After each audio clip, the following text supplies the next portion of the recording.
Da, da, da, da, da, da. Do you know that one? I like to say head, shoulders, reach, and fold to that tune. I wanted to give a way for people to remember what are the simple things that you can do at home by yourself when you don't have access to your videos or you can't get to a class, whatever the case may be, but you're looking to do just a few simple things so that your body can loosen up and feel a little bit better so that you can go back to all the things that you need to do. So, head, shoulders, reach, and fold. 4 things that if you can think of something for each one of those, I bet your body will feel a little bit better by the end.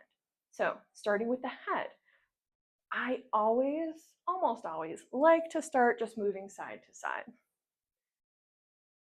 Tends to be okay when I'm moving this way, nice and easy, not forcing anything, but I can get a very quick sense of, am I carrying any tension in my shoulders? Are there crispies and crinkles happening? Right away, I know, what is my body feeling like right now? So side to side, and if it's if it's tense, take it slow, way down. The next thing I like to try, I might even start there, is just lowering the chin to the chest. I mean, you can even go up and down first, so getting a stretch on the front of the neck, but I take this one slow for sure. So lowering the chin to the chest, I am often going to just hold right here. Noticing how much tension I feel on the back of the neck and shoulders, I might just hold this. Maybe in the lowered shape, letting the head go just a little bit from side to side. You'll feel if there are, strings holding on. We're going to just ease through that, maybe not even go any further. You could take take some time here. If it feels okay, you might change this to make it just a little bit bigger, or where the ear is rolling over toward a shoulder, and then back through the center and toward the other side. But listen to your body, take your time. Don't do anything that is hurting. Coming back up to the center, is there another way that we can move the head? Yes, there is one more that you can try. I don't usually start here. Think about the ear moving toward the shoulder. So tipping over to the side. This one's optional. Definitely can give you a sense of how tight these muscles are. You could hold into that stretch or just ease back and forth. This one is a good one to try again at the end to see if it's gotten any looser, if it feels a little bit more mobile. Okay, so head is the first one. And then once you've done something for your head moving, then shoulders. Which ways can we move the shoulders? Easiest place to start, lift them up to the ears, lower down, lift and lower. And you can do this a bunch of times. You can go slower. You can hold them up to the ears for a few seconds and then lower them down, shake them out a little bit. Another way the shoulders move, one at a time. So the same thing, but alternating. That's good too. It's the same but different. The shoulders also move forward and back. So thinking about as if they could move and touch in front of me, and then as if they could touch behind my back. So starting to move the shoulders around the torso. So what that means that the spine and the rib cage are starting to move a little bit. That's good. Moving the shoulders forward and back. And then often I'll add a circle. You probably might even feel that naturally. Sometimes I'll bring my fingertips up to the shoulders so that it shortens all the muscles and tendons, all the things, loosens them up. So I can do that. And of course, go both ways. You don't even have to use the arms. You could just do circles in either direction. Same as when we were lifting, you can do both at the same time or alternate. So head, shoulders, reach. Okay, how can I do some reaches? If I put my arms out from my body, All right, I can just reach in 2 different directions, side to side. Here's one option.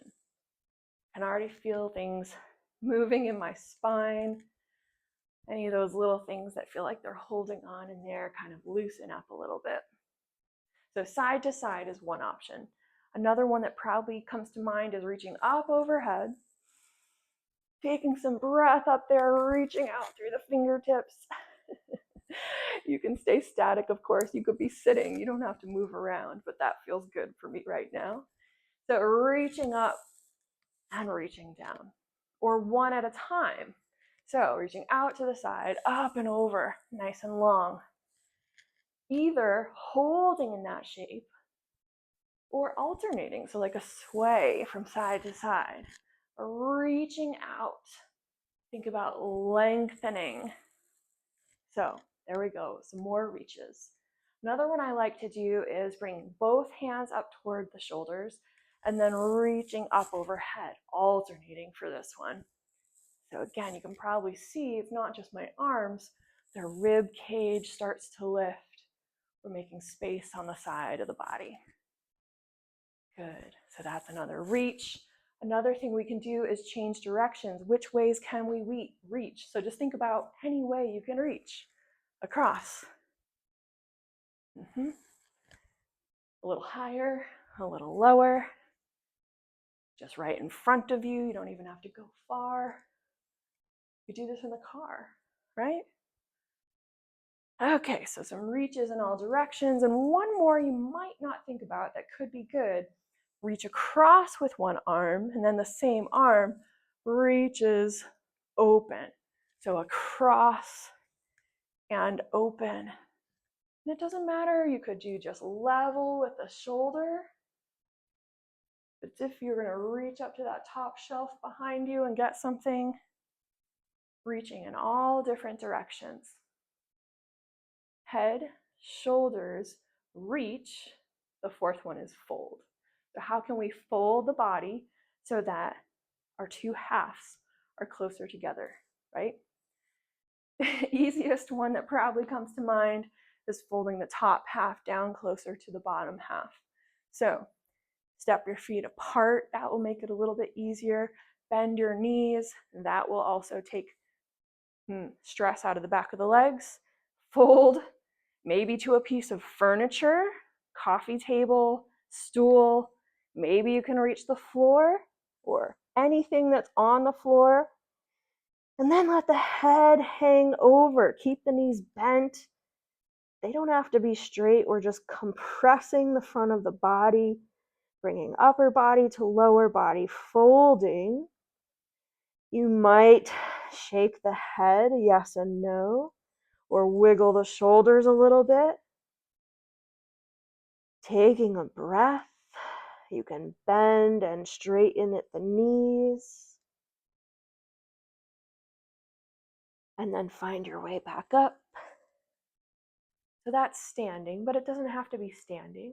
If you're already sitting in a chair, you could fold in your chair. So pretend I'm in a chair. My feet will go a little bit wider because I want space for my body to fit. So feet go apart. Same thing. I'll walk my hands down. I'm probably going to feel upper body against the lower body. Let the head relax forward. If you can, then let the arms come down too, either to the floor, to the ankles, and hold there. Might even sway a little bit, just a little side to side.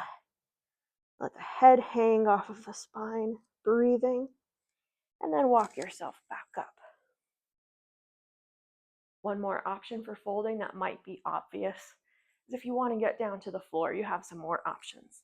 So coming all the way down, choose which way you want to bring your legs. They could be folded, cross-legged.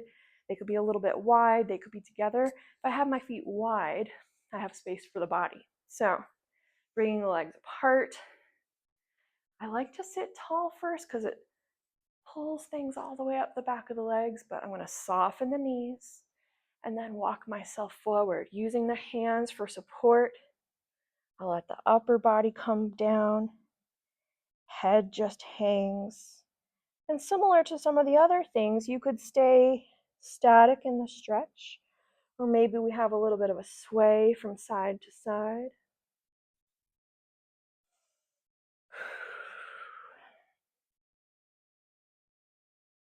And then find your way back up. So, head, shoulders, reach, and fold. Head, shoulders, reach, and fold. Give it a try. See how you feel. And when you need just a little something to do, head, shoulders, reach, and fold.